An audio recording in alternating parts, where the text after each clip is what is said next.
أكيد كتير مننا شافوا فيلم رصيف نمرة 5، والمشهد الشهير بين فريد شوقي وزكي رستم في الجامع، لما فريد شوقي استنى زكي رستم يخلص الصلاة وسأله: أمال فين سبحتك يا معلم؟ السؤال الاستنكاري ده كان وراه قصة كبيرة قوي،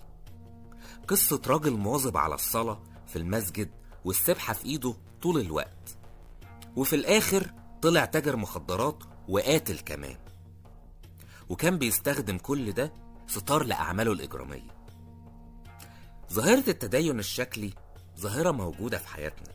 وللأسف الشديد كتير بيستغلوها استغلال سيء جدا.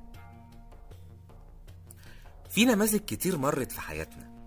شركات توظيف الأموال اللي استغلت الناس وكسبت من وراهم ملايين، وكمان عندك بعض الدعاة على الفضائيات، أصحاب التوجهات الخبيثة